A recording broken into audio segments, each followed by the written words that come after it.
Hi, everybody. I just had a few comments that I wanted to share with you today about the use of forms and the culturegram activity that you did. I'm waiting to post this until everybody's forms have been corrected. There were some problems with people attaching things, so I know it's coming to you after you've completed the assignment, which is what I intended for it to be. So first of all, I wanted to just talk to you about forms in general. Over the course of this class, we're going to ask you to complete various forms in the Mind Over Mood book, and we want you to complete those forms thoroughly. However, when you're working with the client, please keep in mind that the purpose is never for you to finish the form.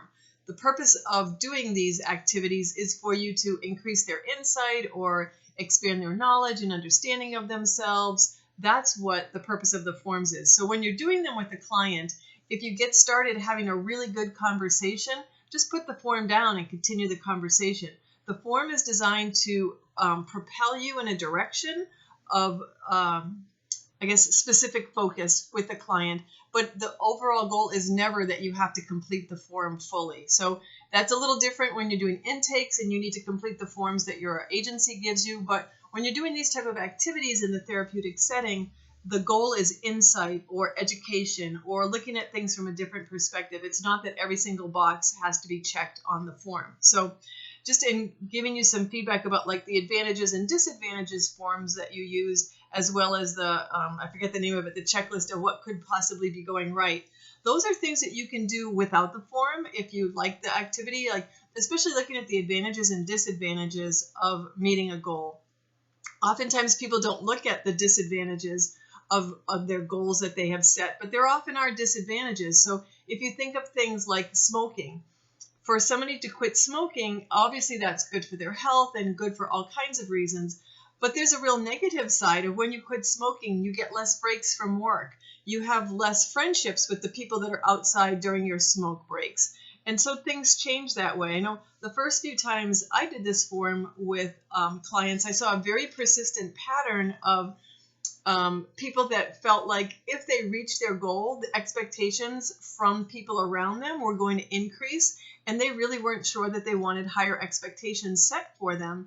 So they were sabotaging their own goals without realizing they were sabotaging their own goals because they didn't want the expectations to change. So even if you're working with, say, a high school student that has the capacity to get A's but is getting C's, if they start getting all A's, suddenly a B is not good. But if you're a C student and you get a B, people are happy and proud of that. So there's often a downside, especially when you see people really stuck and it seems clear to everyone else that they should be able to reach this goal, but they're not reaching this goal. Start looking at the disadvantages and look at what they have to give up in order to reach that goal. You'll see this a lot too with people dieting, with sobriety, cigarettes, changing friends, all those kinds of things. So I just wanted to bring that to your attention. Again, with the culturegram, that was another activity that we had you do it all in one sitting. But that's a thing where you could ask those people those questions without ever using the form, or you could ask one question at a time and really draw that out and have a long, lengthy discussion about it. So use your creativity as you think about how to apply this for others. But part of the reason we have you do these forms on yourself is so that you can recognize how really intrusive some of these questions are. This week you were working on the thought records, and as you now know, sometimes asking those questions, it seems so innocent when they're on the form, like it brings up like raw emotion for people. And so we want you to be aware of what it feels like when the questions are being asked of you, so that when you're the one asking the questions, you'll be a little bit more aware of why people might be hesitant to answer some of the questions or why they might hold back some information from you, because it's not easy sharing things that are so personal. So that's part of why we do it. The other thing with the culturegram that a couple of people in my group noticed, and I'm sure people in other groups noticed as well, is the tie between health and work. So there are some people that for the length of time that they work, they will never call in sick. And there are other people that they will call in sick and use up every single hour that they have for sick time. Those two are really closely related. How you view your health and how you view your work ethic, there's often an overlap between the two of those. So keep that in mind when you're working with people about those two connections. And also one of the things with health is the connection between holistic medicine and more traditional Western medicine.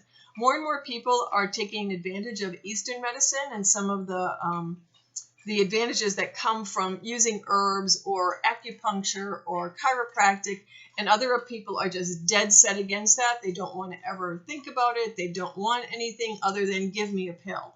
And so again, those are different philosophies. One's not necessarily better than others, but it really gives you more of a sense of how tied people are to their traditional culture, how open-minded people might be to try out new things, how connected people might be to their own indigenous culture if that's something that they follow, and that their culture is rich with using home remedies and those kinds of things. So those are just some things to think about. But as you move forward throughout the class, what I want you to do is, as you're filling the forms out for yourself, really complete the form in full, but also think about how you could use one question or several questions in a session, and then you could use the form another day for asking the follow-up questions and those kinds of things, because there really is no requirement that you complete the full form when you're sitting across from somebody. I know years ago I had a client come in and she told me, I'll do anything, any type of activity except for CBT. I hate CBT. I had CBT and it never worked. And what she didn't like was all they talked about was her thoughts, and she wanted to connect her thoughts to her heart. And so I said, well, what if we look at the connection between your thoughts and your feelings and your physiological responses? And she was like, oh, that sounds ideal. I really want to do that, but not that CBT thing. So people sometimes don't have a clear sense of what CBT is. There's a lot of practitioners who are not doing CBT well. And so when you have clients who've had a bad experience, sometimes you just need to use different phrasing or different terminology. If she had asked me what we were doing, I would have told her. After about 6 months of working with basically the whole 5 areas diagram that you had, and we would talk about all those different areas, and she said, this is so helpful. What do you call this? And I said, I call this cognitive behavioral therapy. It's just connecting all those things where it seemed like before you were not connecting any of those. And so then she changed her mind about cognitive behavioral therapy. But I think it's just interesting to see how many different ways that you could apply this. The Mind Over Mood book is obviously designed for adults, but there are ways that you could change the forms a little bit, make them a little bit more kid-friendly, draw some of the things out in a different format, and do some of the very same activities with kids if that's who you're seeing. So I just wanted to come on and give you a few thoughts. Next week I'll probably have some feedback like this about the thought record, because I've used that multiple times with, I can't even tell you how many clients, from about as young as 7 all the way up into their 80s. And I found it to be quite useful in a lot of different settings. So I'll talk to you about that more in the next video I do for you, okay? Thanks, everybody. Bye. Have a good week.